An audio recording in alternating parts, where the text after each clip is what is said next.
আমাদের ধর্ম বা আধ্যাত্মিকতার শুরুটা কোথায়? ছোটবেলায় একজন হুজুর আসতো, জোর করে আরবি পড়াতো, নুরানি কায়দা পড়াতো, পড়া না পারলে মারতো। মা বলেছে এইভাবে জামা পরছো কেন, জামাটা সালোয়ার কামিজটা ঠিক করো, মানুষ কি বলবে, দাড়ি রাখো, টাকনুর উপরে প্যান্ট পরো, টুপি পরো, বোরখা পরো। এইটা হচ্ছে গিয়ে এই হটডগ খাওয়া যাবে না, কলা খাওয়া যাবে, আপনার আম খাওয়া যাবে, এটা খাওয়া যাবে না, ড্রিঙ্ক করা যাবে না, সীসা খাওয়া যাবে না, সিগারেট খাওয়া যাবে না, এটা হালাল এটা হারাম। এই কিন্তু মোটামুটি আমাদের আন্ডারস্ট্যান্ডিং অফ ধর্ম বা ইন্ট্রোডাকশন টু স্পিরিচুয়ালিটি। আমাদের সামনে ধর্মের উপস্থাপনাটা একটা সংবিধানের মতো, অথবা একটা রুলস অ্যান্ড রেগুলেশনসের মতো, একটা সেট অফ রিচুয়ালস। জুমার নামাজ পড়তে হয়, 5 ওয়াক্ত নামাজ পড়তে হয়, অজু করতে হয়, নেল পালিশ দিলে অজু হয় না, এবং একটা ডুজ অ্যান্ড ডোন্টস, এটা খাওয়া যাবে এটা খাওয়া যাবে না, এদিকে তাকানো এদিকে তাকানো যাবে না, এই কাপড় পরা যাবে এই কাপড় পরা যাবে না। বাট আমরা আসলে এখানে আমরা যখন খুব ডিপলি দেখবো এবং ডিপলি চিন্তা করবো স্পিরিচুয়ালিটি নিয়ে, এবং আমরা পড়াশোনা করবো, এক্সপ্লোর করব, তখন আমরা দেখবো সেটা হচ্ছে গিয়ে যে কোনো ধর্ম যখন আসছে, স্পেশালি আমরা এখানে অ্যাব্রাহামিক রিলিজন, মিনিং 3টা মেইন রিলিজন, জুডাইজম, খ্রিস্টিয়ানিটি এবং ইসলাম, এটা নিয়ে আমরা যখন কথা বলতেছি, আমরা যেটা দেখবো সেটা হচ্ছে এই ধর্মের কোনো ধর্মই আসলে এটা করা যাবে না, এটা করা যাবে, এটা খাওয়া যাবে এটা খাওয়া যাবে না, এটা দিয়ে শুরু হয় নাই। শুরুটা ছিল হচ্ছে গিয়ে আল্লাহর সাথে কানেকশন, রাইট? আমরা পৃথিবীতে আসছি এবং আমরা চুজ করি না এই পৃথিবীতে আসা। আমরা একটা ফ্যামিলিতে আসছি, আমরা চুজ করি না এই ফ্যামিলিতে আসা। আবার আমি কবে মারা যাব আমি জানি না, মারা যাওয়ার পর আমি কোথায় যাব আমি জানি না। সো আমি পৃথিবীতে এসে আমি স্রষ্টাকে খুঁজি, ঠিক যেমন আমি পৃথিবীতে এসে আমার নিজের জৈবিক প্রয়োজনের কারণে আমি আমার বাবা মাকে খুঁজেছি এবং পেয়েছি, সেম ওয়েতে আমি যদি স্রষ্টাকে খুঁজি আমি স্রষ্টাকে পাবো। এই স্রষ্টার সাথে কানেকশনটা দিয়েই কিন্তু যে কোনো ধর্ম বা হেলদি স্পিরিচুয়ালিটি স্টার্ট। আমরা যদি দেখি আমাদের ধর্মে রাসূল ইসলাম যখন হিরা গুহায় বসেছিল, উনি জানতো না নামাজ কীভাবে পড়তে হয়, অজু কীভাবে করতে হয়, উনি জাস্ট বসেছিল। ওয়াওয়াজাদাকা দল্লান ফাহাদা, I found you seeking, I found you lost and seeking. মানে সূরা দুহাতে আল্লাহ বলছেন আমি তোমাকে পেয়েছি যে খুঁজতেছে, সত্যটাকে খুঁজতেছে, স্রষ্টাকে খুঁজতেছে, হেদায়েতের পথটাকে খুঁজতেছে, এবং I guided you. So the idea is not that আমার ধর্ম শুরু হবে হচ্ছে এটা পড়া যাবে এটা পড়া যাবে না, এটা খাওয়া যাবে এটা খাওয়া যাবে না। র্যাদার আমার ধর্মের শুরুটা কোথা থেকে? আমার সাথে আমার স্রষ্টার যে কানেকশন, সেই কানেকশন থেকে। আমার সাথে আমার স্রষ্টার যে কানেকশন, সেই কানেকশন থেকে। এবং সেই কানেকশন যদি আমরা হারায় ফেলি বা কানেকশন যদি আমরা না পাই, দেন আমি যে নামাজ পড়তেছি, যেই রোজা রাখতেছি, আমি যেটা খাচ্ছি বা যেটা খাচ্ছি না, it doesn't make any sense. আমি বোরখা পরি বা দাড়ি রাখি বা না রাখি, আমার বোরখা, আমার নামাজ, আমার দাড়ি, আমার আন্ডারস্ট্যান্ডিং অফ স্পিরিচুয়ালিটি অথবা রিচুয়ালস যদি আমাকে আল্লাহর সাথে কানেক্ট না করে এবং আল্লাহর কাছে না নেয়, স্রষ্টার কাছে না নেয়, গডের কাছে না নেয়, then all of this rituals আর vague. The whole idea and point of rituals is যে আমরা সেখানে যাব, আল্লাহর কাছে আমরা পৌঁছাবো বা আল্লাহর সাথে আমরা কানেক্টেড হব, এবং আল্লাহ যেভাবে চায় সেভাবে আমরা লাইফ লিড করব। এখন এখানে হচ্ছে গিয়ে ফান পার্টটা, যখন আপনার সাথে আল্লাহর কানেকশন থাকে না, মানে আপনার ভিতরে ধর্মের আসলে মূল হেলদি স্পিরিচুয়ালিটির ভাইবটা নাই, জাস্ট বাইরে আপনার জাস্ট একটা শ্যালো কভারিং আছে, লাইক আপনি জাস্ট বাইরে থেকে নামাজ পড়েন, বাইরে থেকে রোজা রাখেন, বাইরে থেকে হজ করেন, জাকাত দেন, বাট ভিতরে আপনার ধর্মের কোনো আন্ডারস্ট্যান্ডিং নাই বা আপনার স্রষ্টাকে খোঁজার পাওয়ার কোনো ইচ্ছা নাই, তখন কি হয়? তখন ধর্মের জাস্ট একটা মুখোশ থাকে যার ভিতরে কোনো কিছু নাই। এই জন্য আমরা আমাদের সমাজে বা আমাদের বর্তমান বিশ্বে আমরা দেখবো যে মুসলমানরা অহরহই অনেক খারাপ কাজ করতেছে, অপরাধ করতেছে, পাপ করতেছে, কিন্তু তারা নামাজও পড়তেছে, রোজা রাখছে। কেন? কারণ তারা কেন নামাজ রোজা পড়তেছে, এটা জাস্ট একটা কালচারাল একটা ব্যাপার হয়ে গেছে। এটা জাস্ট যেমন গায়ে হলুদের প্রোগ্রাম হয় তেমন জুম্মার নামাজে মানুষ যাচ্ছে, বাট জুম্মার নামাজে যে অ্যাকচুয়াল যে স্পিরিটটা, যে আমি আসলে আল্লাহর ঘরের দিকে যাচ্ছি, আমি আল্লাহর কাছে যাওয়ার চেষ্টা করতেছি, ওই আন্ডারস্ট্যান্ডিংটা নাই। সো আমাদের এই understanding of spirituality can be healthy and can be unhealthy. So এখানে খুব ইম্পর্টেন্ট যে আমরা আনহেলদি স্পিরিচুয়ালিটি নিয়েও অল্প করে একটু কথা বলি। সো ফর এক্সাম্পল, আপনি যদি বিষয়টাকে দেখেন, সেটা হচ্ছে যে আমরা হয়তো দুজনই মুসলমান, কিন্তু আমরা কীভাবে ইসলামকে বুঝি ক্যান বি ডিফারেন্ট। মেবি কোরআন এক, ধরে নিচ্ছি কোরআন এবং হাদিস এক্স্যাক্টলি এক, কিন্তু আমরা কোরআন এবং হাদিসকে কীভাবে বুঝি এটা কিন্তু ডিফারেন্ট হতে পারে। Based on that spirituality can be positive, assertive, and can be negative and toxic. Let's give an example. একটা হাজব্যান্ড থাকতে পারে যে তার ওয়াইফের সাথে অসম্ভব ভালো ব্যবহার করে, কারণ রাসূল সাল্লাল্লাহু আলাইহি ওয়াসাল্লাম হাদিসে বলছে যে তুমি তোমার ওয়াইফের সাথে ভালো ব্যবহার করো, তুমি যা খাও তাকে তা খাওয়াও, তুমি যা পড়ো তাকে তা পড়াও, তুমি যে স্ট্যাটাস এনজয় করো তাকে সেই স্ট্যাটাস দাও। রাসূল সাল্লাল্লাহু আলাইহি ওয়াসাল্লাম হাদিসে বলছেন যে কিয়ামতের দিন তোমার ক্যারেক্টার সার্টিফিকেট দিবে তোমার ওয়াইফ। সো সেই জন্য সে তার ওয়াইফের সাথে ভালো ব্যবহার করতেছে। কেন? কারণ সে তার ধর্ম থেকে সেটা শিখছে, যেটাকে আমরা বলতে পারি একটা এক্সাম্পল অফ হেলদি স্পিরিচুয়ালিটি। এখন আমার আরেকজন মুসলমান হয়তো আরেকটা ঘরে যে কোরআন এবং হাদিসে বিশ্বাস করে, সে তার ওয়াইফকে মারে, ফিজিক্যালি অ্যাবিউজ করে, এবং তখন ফিজিক্যালি অ্যাবিউজ করার কারণ সেই বলে যে কারণ কোরআনে সে বুঝতে পারছে বা তার কাছে মনে হয় যে কোরআনে বলা হয়েছে যে স্ত্রীদেরকে প্রহার করা যায়, স্ত্রীদেরকে মারা যায়, বা স্ত্রীদেরকে ডমিনেট করা যায়, অথবা স্ত্রীদেরকে অ্যাবিউজ করা যায়। দেখেন, দুইজনেই কিন্তু একটা ধর্ম থেকেই দুইটা কমপ্লিটলি বিপরীতমুখী আন্ডারস্ট্যান্ডিং নিচ্ছে। অর্থাৎ ইসলাম মেবি ইসলাম এক, কিন্তু মুসলিমরা ইসলাম থেকে কি নিচ্ছে সেটা কিন্তু ডিফারেন্ট হয়ে যাচ্ছে। বেসড অন দ্যাট আমরা একটাকে বলতে পারছি যে হেলদি স্পিরিচুয়ালিটিকে, একটাকে আমরা বলছি আনহেলদি স্পিরিচুয়ালিটি। বা এটা খুবই ইম্পর্টেন্ট যে আমরা বুঝি যে আমাদের সোসাইটিতে বা হেলদি স্পিরিচুয়ালিটিও আছে এবং আনহেলদি স্পিরিচুয়ালিটিও আছে। অনেক সময় আমাদের যেটা হয় সেটা হচ্ছে কি, আমাদের জীবনের প্রথম এক্সপোজারগুলা খুব আনহেলদি হয় স্পিরিচুয়ালিটির ক্ষেত্রে। যেমন আমার একটা ক্লায়েন্ট, আমি যদি খুব ছোট করে একটা এক্সাম্পল দিই, সেটা হচ্ছে যে সে একটা ফিমেল ক্লায়েন্ট, তাকে একটা হুজুর পড়াইতো। এখন সেই হুজুর তাকে কোরআন শরীফ পড়াইতো, ওইটার মাধ্যমে তার কোরআন শরীফের সাথে প্রথম ইন্ট্রোডাকশন হয়, এবং তার প্রথম কোরআন টিচার হচ্ছে কি একটা হুজুর, যে তাকে বাসায় পড়াইতো। হুজুর তাকে অনেক বেশি মারতো, এবং হুজুরটা একবার তাকে সেক্সুয়ালি অ্যাবিউজ করে। এখন এই মেয়েটা তারপরে নামাজকে অপছন্দ করা শুরু করে, ধর্মকে অপছন্দ করা শুরু করে। এখন আপনি যদি চিন্তা করেন, এই মেয়েটা কিন্তু একভাবে এক সেন্সে নির্দোষ এই কারণে যে তার প্রথম যে পরিচয় কোরআনের সাথে বা হাদিসের সাথে বা ধর্মের সাথে, সেটাই কিন্তু ছিল খুব টক্সিক। সো সে ধর্মটাকে দেখছে একটা টক্সিক স্পিরিচুয়ালিটি হিসেবে।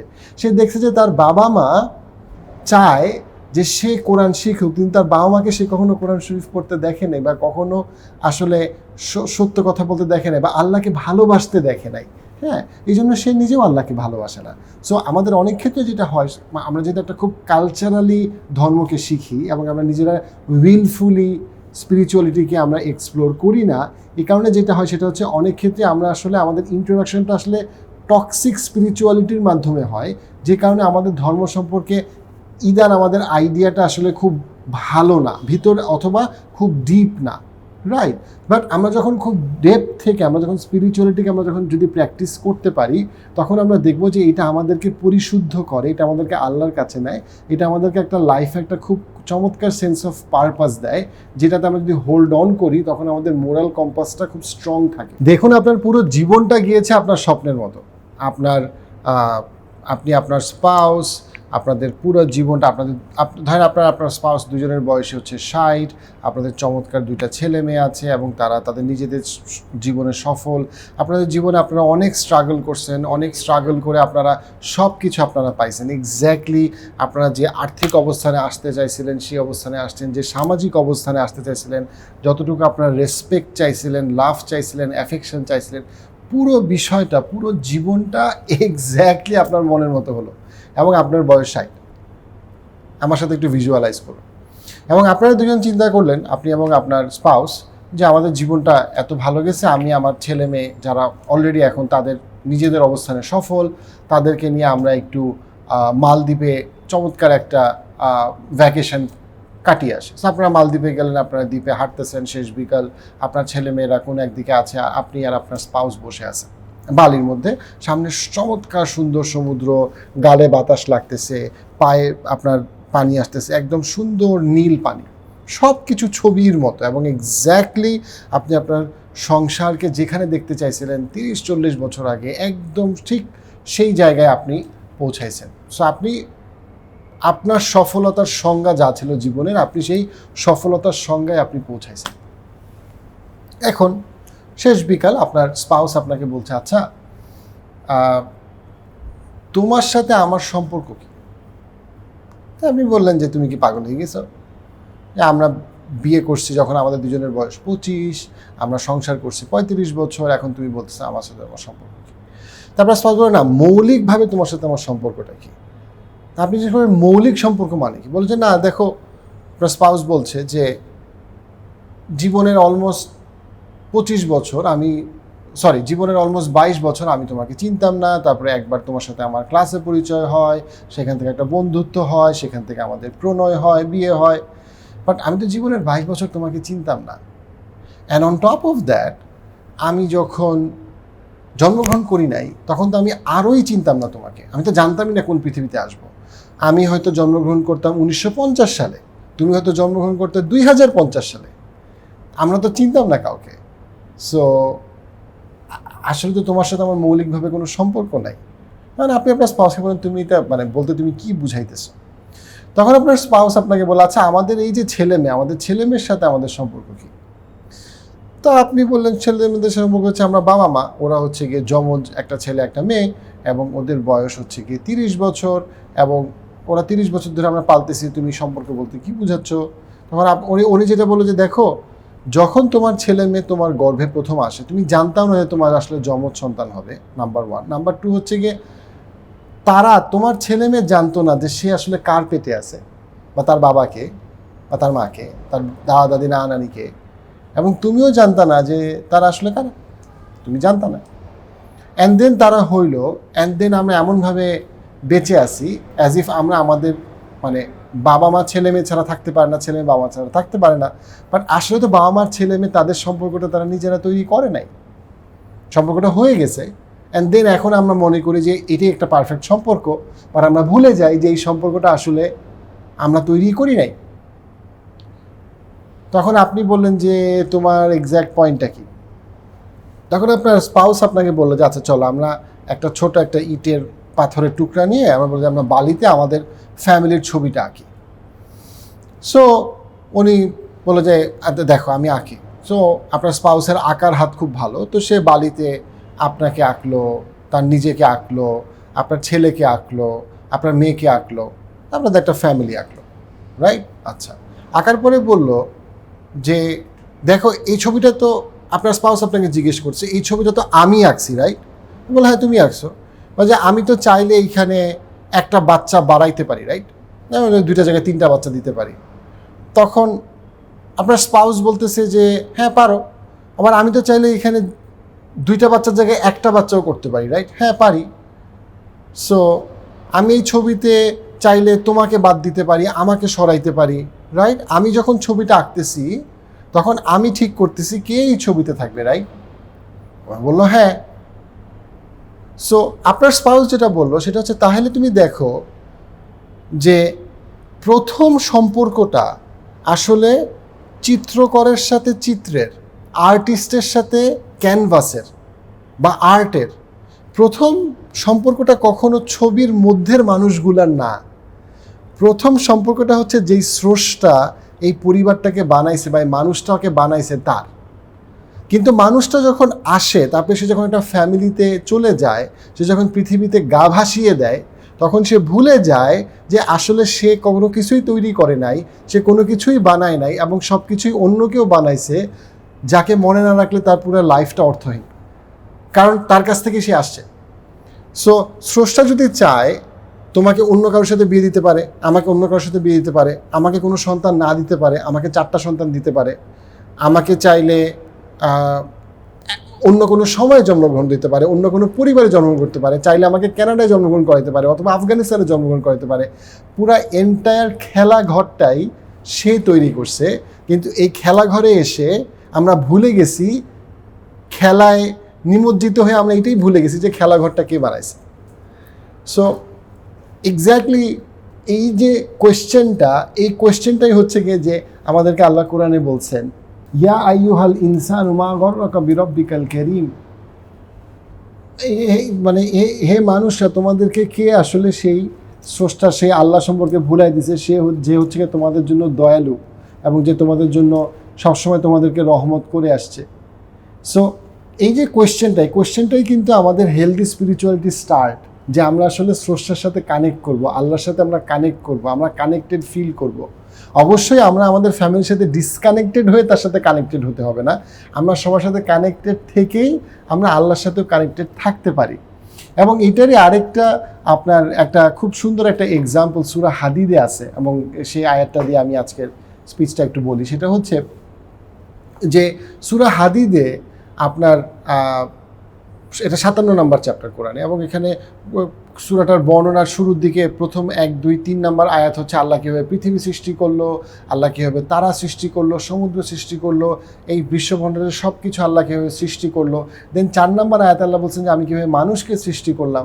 অ্যান্ড দেন আল্লাহ বলতেছেন ওয়াহুয়া মাকুম আইনামা কুনতুম। জাস্ট 4টা আরবি শব্দ, ওয়াহুয়া মাকুম আইনামা কুনতুম। হি ইজ উইথ ইউ, মানে Allah is with you wherever you are. এটা হচ্ছে গিয়ে বেসিক্যালি এটার meaning, the simple translation. Allah তোমার সাথে আছে, তুমি যেমনই বা তুমি যেখানেই থাকো না কেন। সো এই জাস্ট এই সিম্পল 4টা ওয়ার্ডে আল্লাহ 3টা খুব অসাধারণ জিনিস বলছেন বা বুঝাইছেন, জাস্ট এই 4টা আরবি শব্দের মধ্যে। প্রথম যেটা খুব মানে অসাধারণ একটা বিষয়, সেটা হচ্ছে কি আল্লাহ এখানে ইউজ করছেন ওয়াহুয়া মা আকুম, আল্লাহ ইউজ করছেন মা শব্দটা। মা মানে কি? মা মানে হইল যে কেউ একজন যে আপনার সাথে আছে এবং আপনার সাথে এমনভাবে আছে যে আপনি তার উপরে ডিপেন্ডেন্ট এবং সে আপনার উপরে ডিপেন্ডেন্ট না, নাম্বার 1।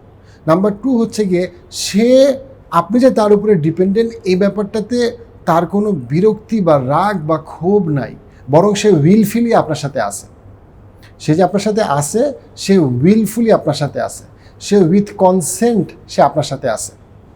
এই জন্য আমরা কোরআনের অন্য জায়গাতেও আমরা এই মা শব্দটা দেখি। যেমন যখন রাসূল সাল্লাল্লাহু আলাইহি ওয়াসাল্লাম এবং আবু বকর রাদিয়াল্লাহু আনহু যখন হিজরত করতেছিল, এবং ওনারা একটা বিপদের মধ্যে ছিল, একটা গুহার মধ্যে, কারণ মানে শত্রুপক্ষ তাদের খুব কাছে চলে আসছিল এবং তারা ভয় পাচ্ছিল আবু বকর রাদিয়াল্লাহু আনহু যে তাদেরকে হয়তো বা শত্রু দেখে ফেলবে, কারণ তারা লুকায় ছিল। তখন রাসূল সাল্লাল্লাহু আলাইহি ওয়াসাল্লামের কাছে কোরআনের আয়াত আসে যেখানে আল্লাহ বলেন ওয়াহুয়া মাআকুম, অ্যাগেইন সেম ওয়াহুয়া মাআকুম, সরি লা তাহজান, সরি আমি ভুল বলছি, আল্লাহ বলছেন হচ্ছে লা তাহজান। রাসূল সাল্লাল্লাহু আল্লাহ কোরআনের আয়াতের মাধ্যমে বলছেন লা তাহজান, তোমরা ডিপ্রেসড হইও না, তোমরা আপসেট হইও না, তোমরা কষ্ট পাও না। লা তাহজান ইন্নাল্লাহা মা'ানা, অবশ্যই আল্লাহ তোমাদের সাথে আছে, ফিজিক্যালি স্পিরিচুয়ালি তোমাদের সাথে আছে। সো এখানে মা'ানা মানে হচ্ছে যে উইলফুলি আপনার সাথে আছে, যে উইলফুলি লাভিং ওয়েতে আপনার টেক কেয়ার করতেছে। সো আল্লাহ আমাদের সাথে এমনভাবে আল্লাহ আমাদের টেক কেয়ার করতেছে যে আমরা কন্টিনিউয়াসলি কনসিস্টেন্টলি আল্লাহর উপরে ফুললি ডিপেন্ডেন্ট, এবং আল্লাহ উইলফুলি আমাদের টেক কেয়ার করতেছেন। এবং এই সেম জিনিসটা কিন্তু কোরআনের অন্য জায়গায়ও আছে। ফর এক্সাম্পল সূরা ইখলাসের 2য় আয়াতে আমরা বলি আল্লাহুস সামাদ। সমাদ মানে কি? সমাদ মানে হচ্ছে কি যে এমন কেউ যার উপরে সবাই ডিপেন্ডেন্ট এবং সব কিছু ডিপেন্ডেন্ট, কিন্তু উনি কার উপরে ডিপেন্ডেন্ট না, উনি অ্যাবসলিউটলি ইন্ডিপেন্ডেন্ট। এবং আমরা যখন ছোট ছিলাম, যখন আমাদের বয়স 2 মাস বা 3 মাস ছিল, আমরা আমাদের মায়ের উপরে পুরোপুরিভাবে ডিপেন্ডেন্ট ছিলাম। মা আমাদের ব্রেস্ট ফিড করতো, নার্সিং করতো, বাথরুম পরিষ্কার করতো, এবং আমরা মায়ের কাছে মা বলে চাইতেও পারতাম না, বাট মা আমাদের সব নিড ফিল আপ করতো। আল্লাহ এর থেকেও বেশি ডিপলি আমাদের নিড ফিল আপ করে।